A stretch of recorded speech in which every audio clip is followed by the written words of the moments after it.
여러분 신앙생활을 해오시면서 하나님 앞에 늘 부끄럽고 죄송스럽고 하나님을 대하기 심히 민망스러운 그러한 부분들을 가지고 계십니까? 어떤 것이든 하나님을 향하여 자신 있게 내놓지 못하고 늘 하나님 앞에 머리를 숙일 수밖에 없는 그런 모습을 가지고 계십니다.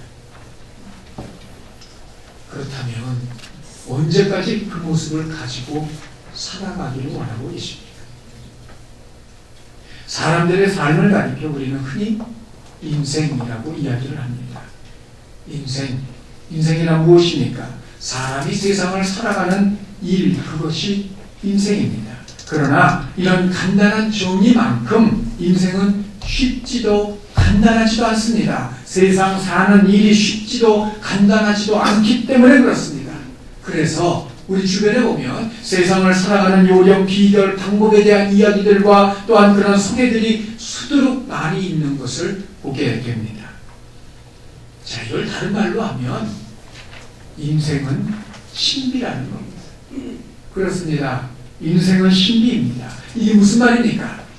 분명 자신의 삶을 살고 있음에도 다른 사람의 삶이 아니라 자기가 주체가 되어 있는 자신의 삶임에도 불구하고 자신의 삶 속에서 어떤 일이 일어날지, 어떤 일을 만나고 어떤 일을 겪게 될지 아무도 모르기 때문에 하는 말입니다. 인생은 신비입니다. 알 수도 알지도 못하기 때문입니다. 엊그제 성남에서 주민화합 축제를 진행하는 동안에 통풍구가 무너지고 그 바람에 그 위에 올라가 있던 시민 16명이 죽음의 길을 들어선 것을 뉴스를 통해서 여러분 알고 계시리라고 생각을 합니다. 만일 그분들이 사전에 그러한 일들이 일어날 것을 알았더라면 결코 그 위에 올라가지 않았을 것입니다. 몰랐기 때문에 올라갔고 그래서 그런 사고가 일어나고 있습니다. 자신의 삶이지만 자신의 인생이지만 몰랐다는 것, 모른다는 것, 그래서 인생을 신비라고 이야기를 합니다. 자, 그러면 이러한 인생의 신비를 우리가 어떻게 살아가야 할까요? 한 치 앞도 알 수 없는 우리의 인생을 우리가 어떻게 살아야 하겠느냐 하는 말입니다. 혹시 여러분 이 한문을 읽으실 수 있으시겠습니까? 무슨 말입니까? 조문, 도석사, 가, 의라는 말입니다. 아침에 도를 깨달으면 저녁에 죽어도 좋다는 뜻입니다. 공자가 논어의 2인편에서 했던 말입니다. 자, 여기서 공자가 말하는 이 도는 무엇일까요? 학자들마다 이 도에 대한 해석이 다릅니다. 어떤 사람은 도덕의 올바른 실행이라고 이야기를 하기도 하고 또 어떤 사람은 사문의 이치라고 이야기를 하기도 하고 또 어떤 사람은 사람이 살아가는 도리라고도 이야기를 합니다. 그런데 무엇이 되었든 이걸 깨닫기만 하면 인생은 신비라는 그런 명제에서 자유로울 수 있느냐 말입니다. 도만 깨달으면 저녁에 죽어도 여한이 없는데 그렇다면 도를 깨우치기만 하면 인생은 신비라는 알 수 없는 인생을 걸어가면서 살고 있지만 그 속에서 자유로울 수 있느냐는 거죠. 결코 그럴 수 없습니다. 도를 깨달아도 어떤 일이 있을지 알지 못하는 것이 인생이기 때문에 그렇습니다.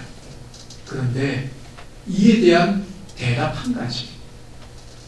인생은 분명 신비이지만 이것 하나만 확실히 붙잡으면 그 신비인 인생 속에서 자신 있게 살아갈 수 있는 것 한 가지가 오늘 본문에 말해주고 있는 것을 보게 됩니다.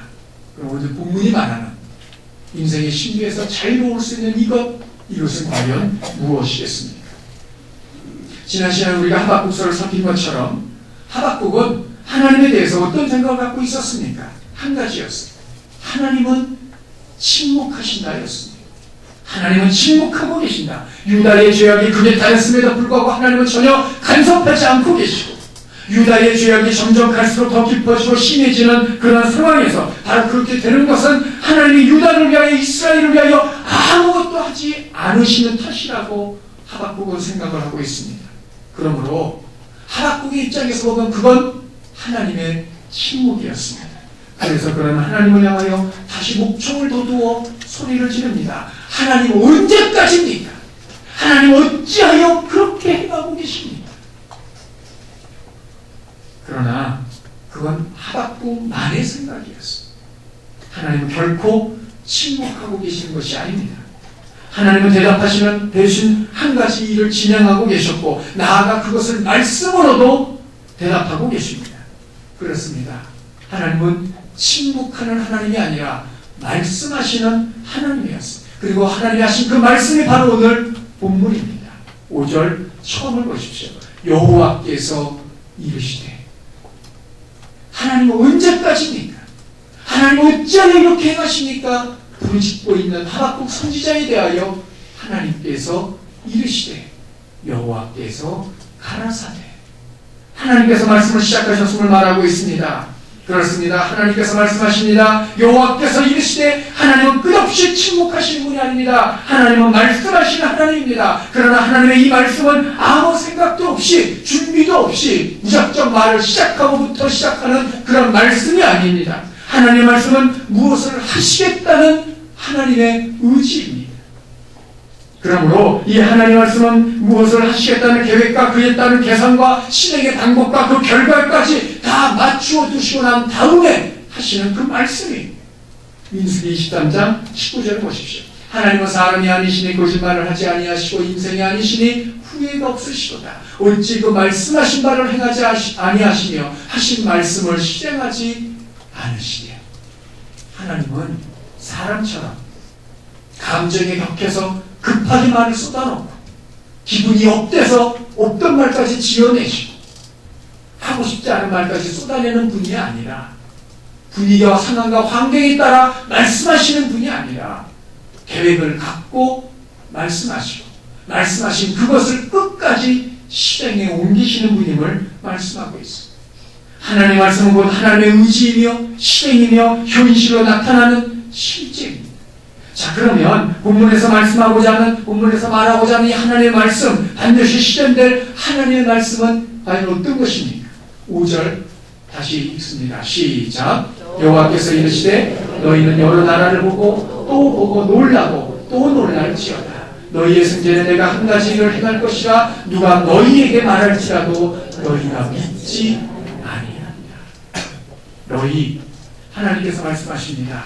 너희는, 여기서 너희는 하박국 선지자를 비롯한 전체 이스라엘 사람들을 의미합니다.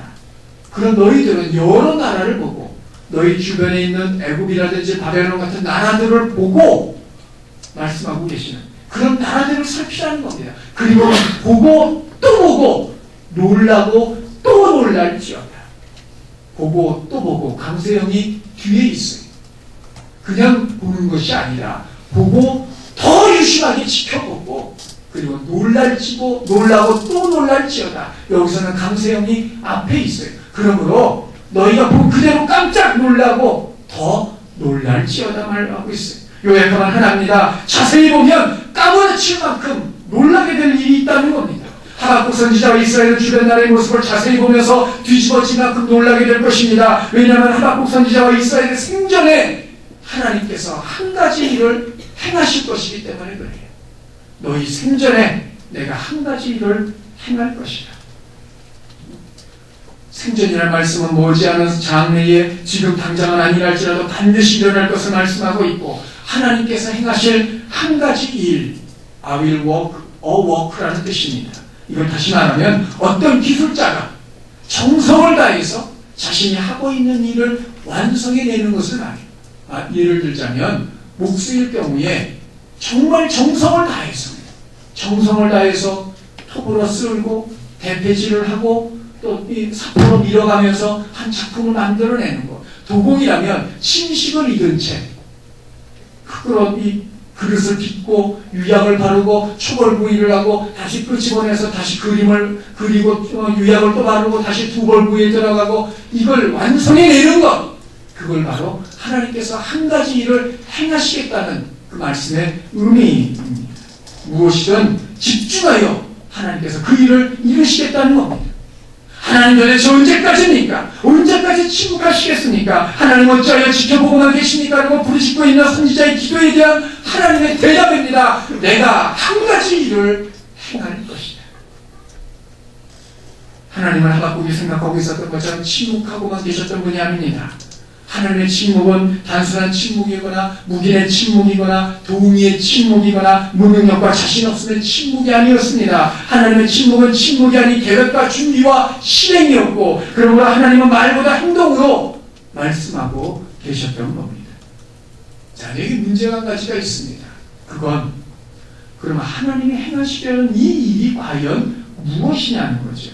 어떤 일입니까? 6절 이후에 보면 그건 하나님께서 갈대아 사람들, 우리가 잘 알고 있고 익히도록 알고 있는 바벨론 사람들을 일으켜서 이스라엘을 심판하시는 겁니다. 6절 다 함께 있습니다. 시작. 보라, 내가 사납고 성급한 백성 곧 땅이 넓은 곳으로 다니며 자기의 소유가 아닌 거처들을 점령하는 갈대아 사람을 일으켰나니. 자, 원문에는 왜냐하면이라는 단어로 접속사로 시작을 하고 있습니다. 5절에서 하나님은 하박국 선지자와 이스라엘을 향하여 보고 놀라라고 말씀하셨는데, 그 이유는 하나님이 갈대아 사람을 일으킬 것이기 때문이라는 겁니다. 하나님은 세상 모든 것들의 주관자여 주인이시기 때문에 한 나라가 되었든 민족이 되었든 아니면 개인이 되었든 그 사람을 일으킬 수도 있고 주저앉히실 수도 있어요. 이건 전혀 새롭거나 새삼스러운 일이 아닙니다. 문제는 하나님이 일으키시라는 그 사람들이 누구냐는 겁니다. 본문에 보면 그들을 갈대아, 즉 바벨론 사람들이라고 말하고 있습니다. 중요한 것은 이들에 대한 묘사예요. 6절을 다시 보십시오. 그들을 묘사하는데 그들은 첫째로 사나운 사람들이었습니다. 원문적인 의미를 보면 마르라는 단어입니다. 마라와 동일한 단어입니다. 많이 들어보셨죠? 이스라엘 백성이 애굽에서 나와 홍해를 지나 광야에 들어가서 첫 번째 만났던 우물입니다. 그런데 써서 마실 수가 없었어요. 실제로 정말 쓸 수도 있고 아니면 사람이 먹을 수 없을 만큼 물이 오염되었다는 뜻일 수도 있습니다. 무엇이 되었던, 그래서 이스라엘 백성들은 그 우물을 마라, 쓰다라고 이름을 지어놓았는데 그 단어를 지금 여기 사용을 하고 있어요. 사납다. 자, 이건 괴롭다, 지독하다는 뜻을 가지고 있고, 또 한 가지는 성품이 몹시 난폭하고 흉악한 것을 말하고 있습니다. 그것이 갈대아 사람들, 바벨론 사람들이었어요. 두 번째, 그들은 성급한 사람들입니다.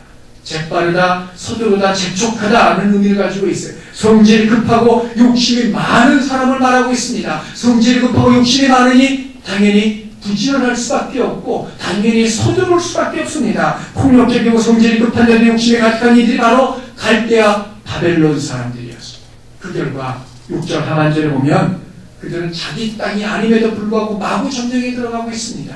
다른 사람의 보금자리를 빼앗았다는 이야기입니다. 그 땅을 차지함으로 다른 사람의 상속권을 박탈했다는 이야기이기도 합니다. 이런 걸 가리켜 우리가 흔히 하는 우리 말이 있습니다. 혹 때려다, 혹 부침격이라는 겁니다. 혹 때려다. 하박국 선지자는 이스라엘의 폭력적인 행위와 율법을 무시하는 행위와 정의를 무너뜨리는 그런 행위들, 자기들 마음대로 행하는 것들을 바라보면서 그걸 해결하기 위하여 하나님께 부르짖었어요. 그런데 하나님께서 주시는 대답은 하나입니다. 갈대아 사람을 일으켜서 이스라엘을 심판하시겠다는, 흉폭하고 사납고 성질도 급하고 욕심이 하늘을 찌르는 그들을 이스라엘로 보내시겠다는 겁니다. 이스라엘은 머지않아 선지자 하박국과 그 당시 살고 있던 이스라엘 사람들이 살아있는 그 동안에 갈대아 사람들, 바벨론의 사람들을 만나게 하실 겁니다. 하나님이 이 바벨론을 일으키시는 것은 하나님의 주권이고, 그러나 고리적으로 멀리 떨어져 있기 때문에 이스라엘과 별 영향을 받지 않을 수 있다고 생각하는지 모르지만, 그러나 오늘 본문의 말을 우리가 살핀 것처럼 보고 놀라라는 그 말씀을 하시면서 바벨론을 일으키겠다고 말씀하시는 것은 결국 이 바벨론에 의해서 이스라엘이 치명적인 위험을 겪게 될 것을 의미하고 있는 이야기입니다. 자, 그러면 이 바벨론이라는 곳이 어떤 나라이길래 하박국과 이스라엘이 놀라고 또 놀라야만 할까요? 7절을 보십시오. 첫 번째, 그들은 두렵고, 자, 강한 군대로 인한 무서움의 공포입니다. 두 번째는 무서우며 자연스럽게 움츠러드는 걸 말해요. 길을 지났는데 커다란 개가 내 앞을 딱 가로막는다면 그때 느끼는 그 공포, 바로 그걸 말하는 겁니다. 그런데 이건 자신들이 아닌 제3자가 그들을 바라보며 느끼는 감정입니다. 그러나 자기 자신대로 평가하는 것이 있어요. 후반부에 나오는 두 가지입니다. 첫째는 당당함. 자, 이 말은 우리는 당당함이라고 표현하고 있습니다만 원문에 의미로면 정의, 미슈파트라는 단어를 사용하고 있습니다. 새로운 질서를 말하고 있습니다. 한마디로 말하면 그들은 자신들이 법이라고 생각을 하고 있습니다. 자신들이 법이기 때문에 행하는 모든 것들도 그것이 어떤 일이든 다 합법적이라고 생각을 하고 있었다는 말.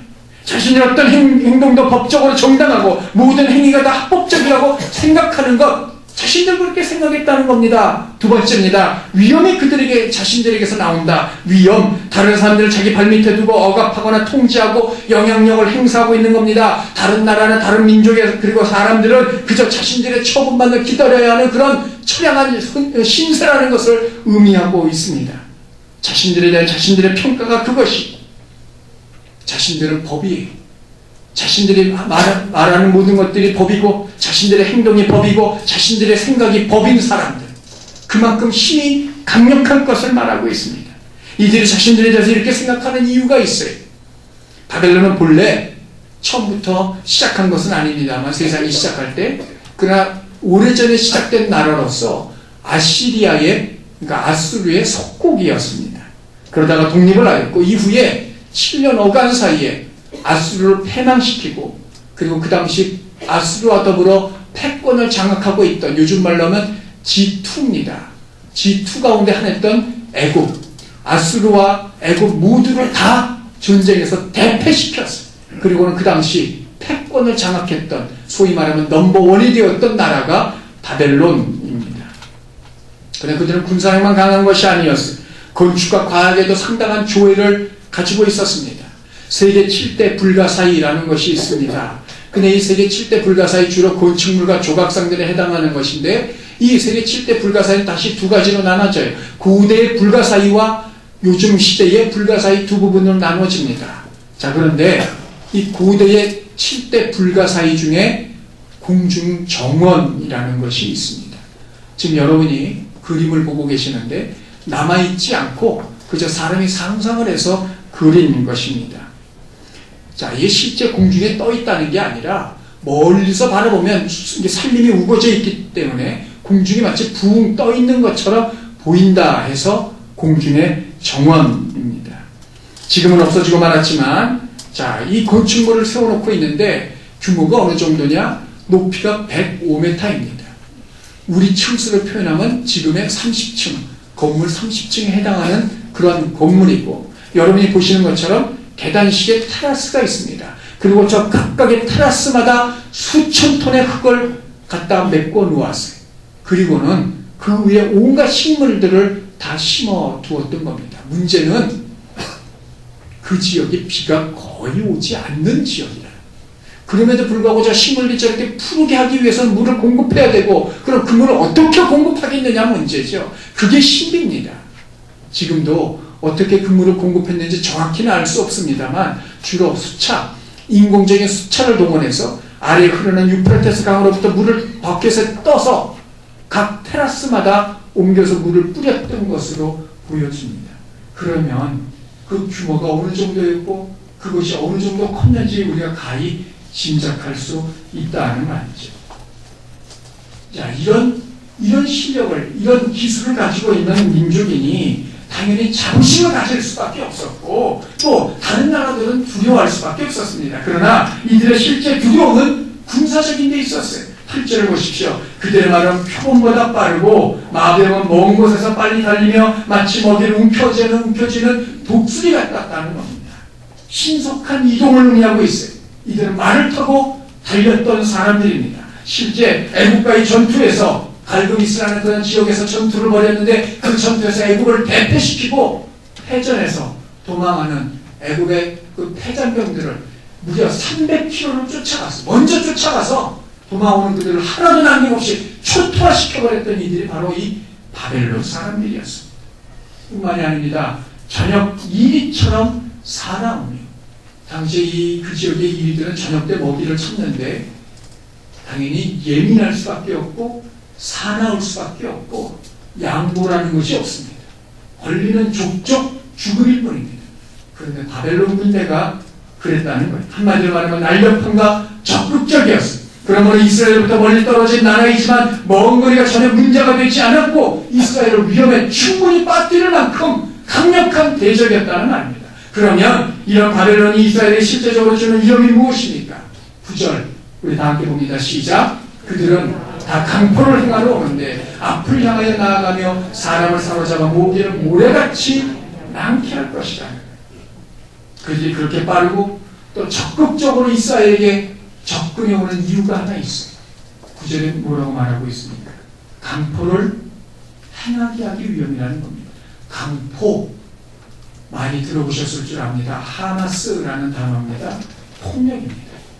그들이 이스라엘에 다가오는 것 오직 하나, 마구잡으로 폭력을 휘두르고 행사하기 위해서란 말입니다. 이들은 적군의 향해서는 조금의 자비나 긍휼도 베풀지 않았습니다. 자, 이렇게 행해진 폭력의 결과가 무엇입니까?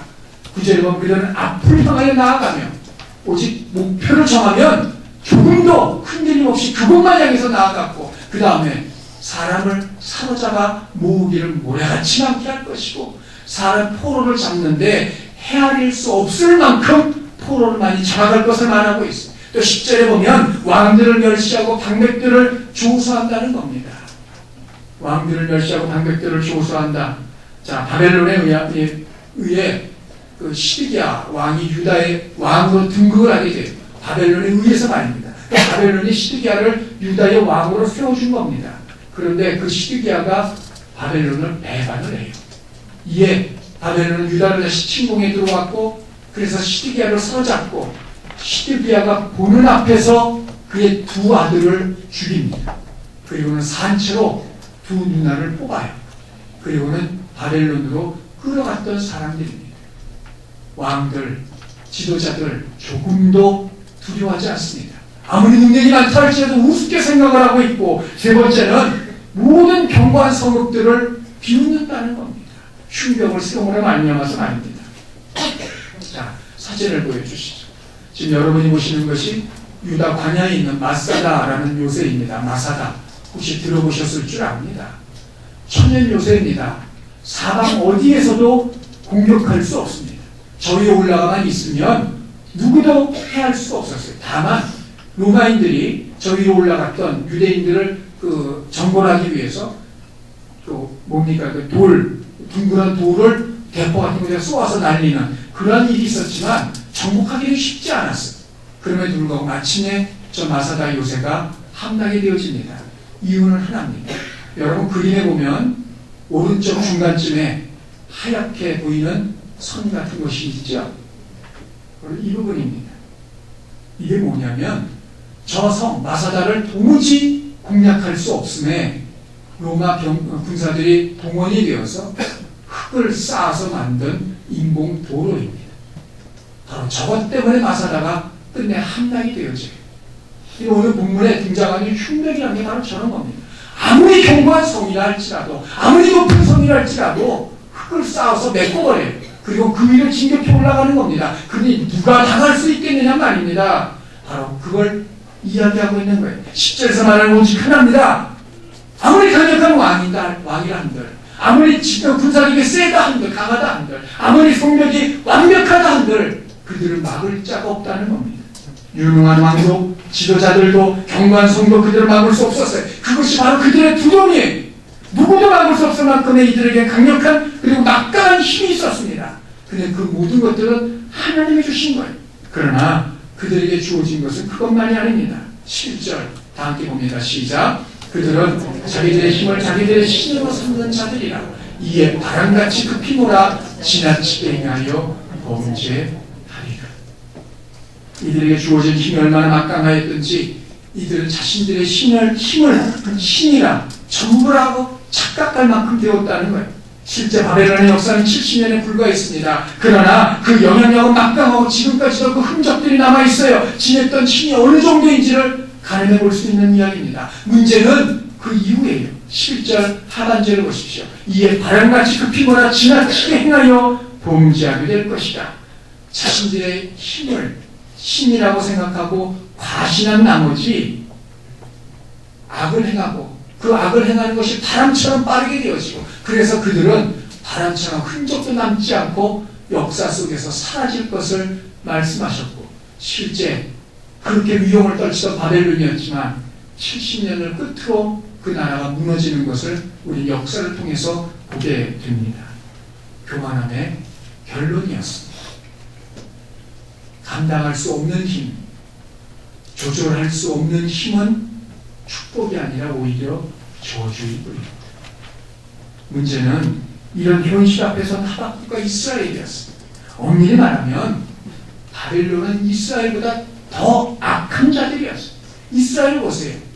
그저 하나님께만 향하여 범죄한 나라예요. 다른 주변의 나라들은 괴롭힌 적이 없습니다. 그러나 바벨론을 보십시오. 하나님께 대항하는 것도 부족해서 다른 나라들을 끊임없이 괴롭히고 있던 나라가 바로, 그리고 폭력을 행사하고 있던 나라가 바로 바벨론이었던 겁니다. 객관적으로 바벨론은 이스라엘보다 더 악한 나라였고 사람들이었습니다. 그런데 중요한 것은 하나님은 그런 바벨론을 일으켜서 이스라엘을 심판하시겠다는 거예요.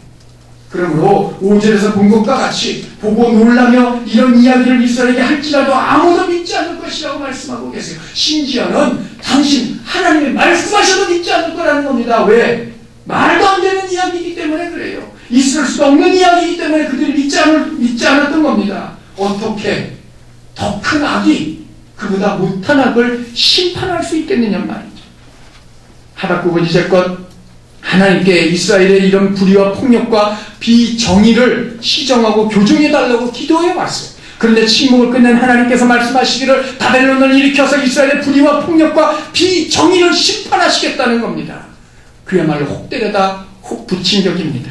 그나마 이를 통해서 바벨론이 하나님의 나라가 된다면 또 모르겠거니와 어차피 그들의 죄로 인해서 하나님의 심판이 될 것은 뻔한 그런 나라였어요. 그럼에도 불구하고 하나님은 그런 나라를 들어서 이스라엘을 심판하시겠다는 겁니다. 정말 기막힌 일입니다. 얼마 전 군대에서 자신의 부하였던 여군을 성추행하고 성희롱했던 한 장교가 적발이 되고 붙잡힌 적이 있습니다. 그런데 재미있는 것은 그 사람이 군대 내에서 일어나고 있던 성범죄 사건을 재판하는 재판관이었다는 거예요. 그러니 이건 여러분 누가 봐도 잘못된 처사이고 인사이고 정책이고 임무 부여였어요. 그런데 하나님이 그 똑같은 일을 하시겠다는 겁니다. 더 악한 자를 들어서 그보다 못한 사람을 심판하시겠다는 거예요. 그러면 하나님께서 그렇게 하시는 이유가 무엇일까요?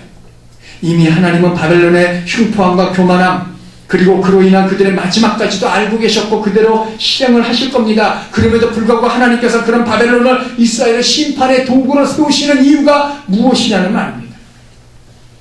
오늘 본문에 보면 아주 재미있는 그리고 묘한 대조가 하나 등장하는 것을 보게 됩니다. 먼저 하박국의 호소를 보십시오. 2절을 먼저 보세요. 2절에 보면 하박국이 하나님께 부르짖기를 내가 강포로 말미암아 외쳐도 라고 말해요. 강포, 폭력입니다. 내가 이스라엘의 폭력으로 말미암아 외쳐도. 지금 하박국은 이스라엘의 폭력 때문에 하나님께 부르짖고 있어요. 이뿐만이 아닙니다. 3절을 보십시오.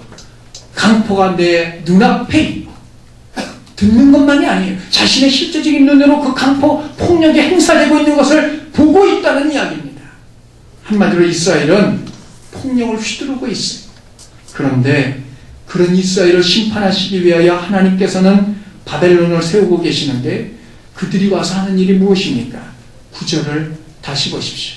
그들은 다 강포를 행하러 오는데 강포를 행하려 오는데 이스라엘의 폭력을 휘두르매 하나님은 바벨론의 폭력을 동원하여서 이스라엘의 폭력을 잠재우고 계시고 있습니다.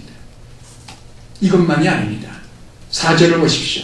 이스라엘은 자신들의 세계 속에서 하나님의 질서와 하나님의 정의를 거부하고 무너뜨리고 있습니다. 그러므로 정의를 전혀 시행하지 않았고 정의를 굳게 만들고 있습니다. 이것이 이스라엘의 현실입니다. 그런데 하나님은 이런 이스라엘을 심판하시기 위하여 바벨론을 세우셨는데 그 모습이 무엇입니까? 7절을 보십시오. 그들은 두렵고 무서우며 당당함, 앞서 말씀드린 것처럼 이건 미슈팟, 정의, 하나님의 질서라는 그런 의미를 가지고 있어요. 바벨론은 자신들의 정의력과 정의의 화신이고 자신들의 행함이 곧 정의 그 자체라고 생각을 했어요. 그들의 말이 법이고 그들의 행동이 기준이고 그들의 생각이 원칙이라 주장을 하고 있습니다.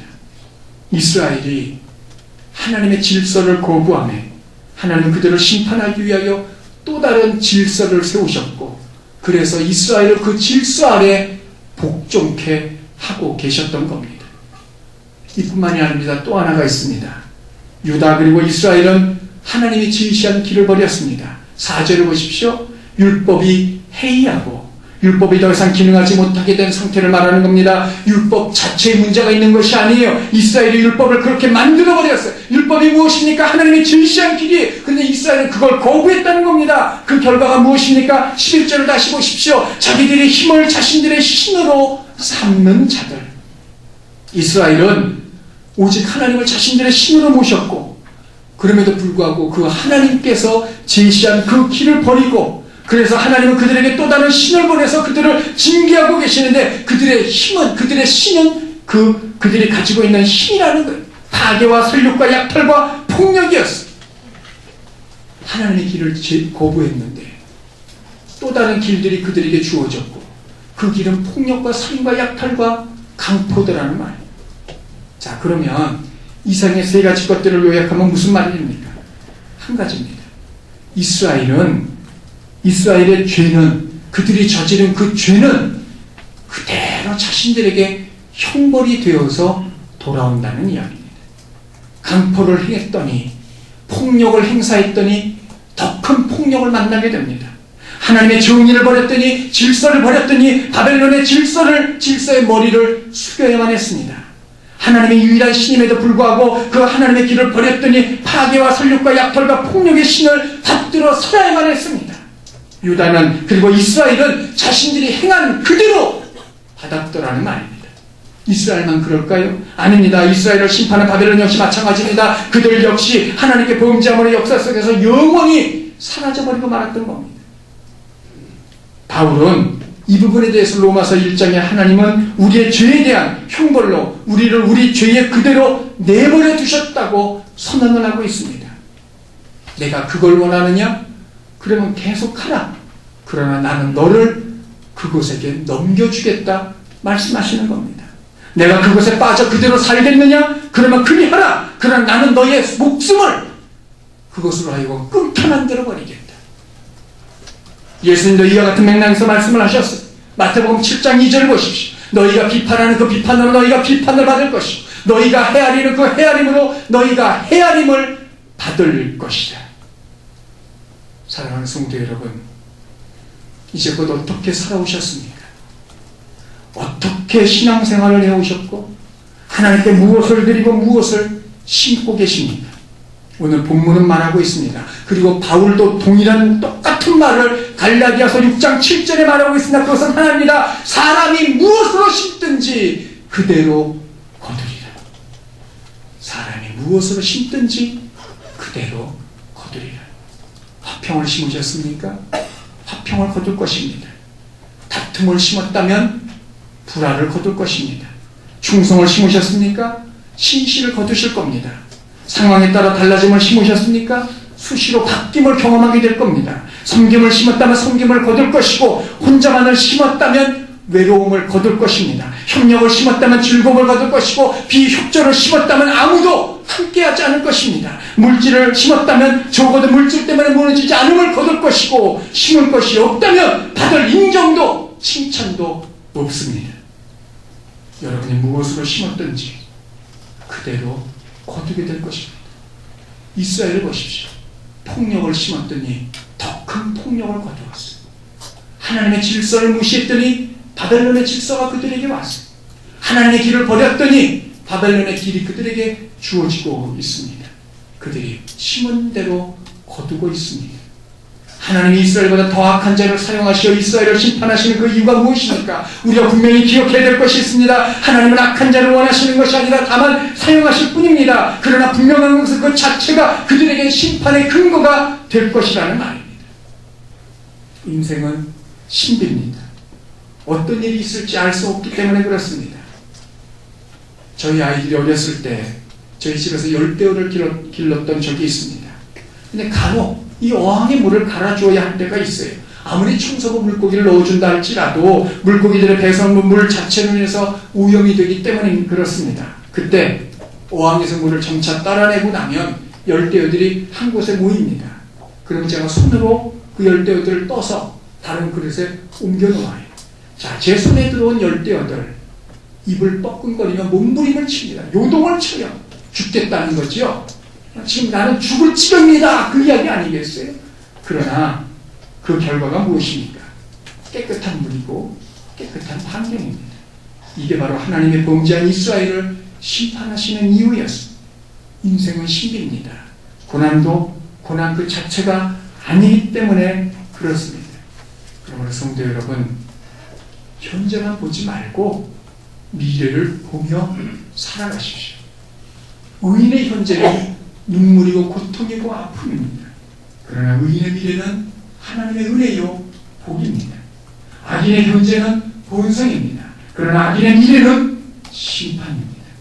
그러므로 불안하고 두려운 나의 현실로 인해서 움츠러들거나 소극적이 되어서 하나님을 향한 모든 것들을 줄이려 하지 마십시오. 대신 그 현실을 사용하시는 하나님을 통하여 하나님의 역사의 주관자이시고 나의 주인이시며 내 삶을 책임지시는 분이심을 발견하고 그 하나님 앞에 마땅히 행할 것이 무엇인지, 그리고 그 하나님 앞에 내가 심어야 될 것이 무엇인지를 생각하며 살아가십시오.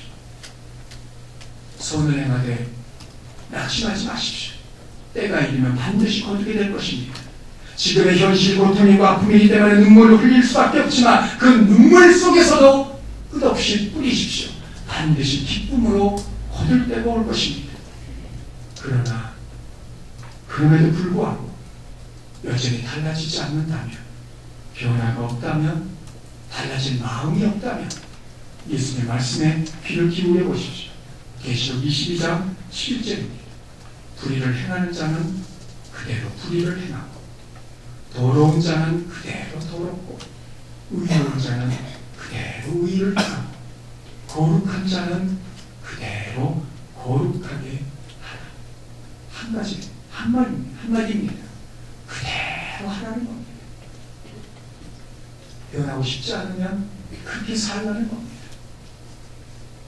바꾸고 싶지 않으면 그렇게 살라는 거예요. 달라지고 싶지 않으면 그렇게 예전처럼 그렇게 살라는 겁니다. 예수님께서 이렇게 말씀하시는 이유가 무엇입니까? 그 다음 구절을 보십시오. 보라, 내가 속히 오리니 내게 줄 상이 내게 있어 각 사람에게 그가 행한 대로 갚아주리라. 그가 행한 그대로 갚아주리라. 어떤 상황과 여건 속에서도 의롭고 경건하고 아끼지 않으며 충성을 다한 자들에게 하나님께서는 그들이 행한 그대로 갚아주실 것입니다. 상뿐만이 아닙니다. 형벌도 마찬가지 아니겠습니까? 성도 여러분, 자신만 생각하는 자에게는 하나님도 하나님의 기준에 따라서 그를 대하실 겁니다. 더러움에 머물러 있는 사람에게는 더러움을 지속적으로 맛보게 하실 겁니다. 충성하지 않는 자에게는 하나님의 신실함도 없을 것입니다. 게으른 자는 무엇도 얻을 수 없을 것이고, 멈춘 자에게는 하나님도 멈추실 겁니다. 아끼는 자에게는 하나님도 아끼실 것이고, 무엇이든 상관치 않고 지켜보고만 있는 자에게는 그가 어떤 일을 만날지라도 하나님 역시 그를 지켜보고만 계실 겁니다. 교회에서 여러분이 하시던 것을 교정하고 바꾸실 마음이 없는가? 그렇다면 그대로 하십시오. 여러분이 하는 그대로 거두게 될 겁니다. 인생은 신비입니다. 무슨 일을 만날는지 알 수 없기 때문에 그렇습니다. 그러나 분명한 것 한 가지가 있습니다. 내가 무엇을 심든지 그대로 거두게 될 것이다. 그래서 신비 속인 인생 속에서도 우리는 자신 있게 당당하게 살아갈 수 있습니다. 성도 여러분, 주님의 마지막 말씀에 귀를 기울여 보십시다. 보라, 내가 속히 오리니 내게 줄 상이 있어 각 사람에게 그가 행한 대로 갚아주리라. 이 예수님의 말씀에 우리의 결단은 무엇입니까? 하던 그대로 행하십시오. 하던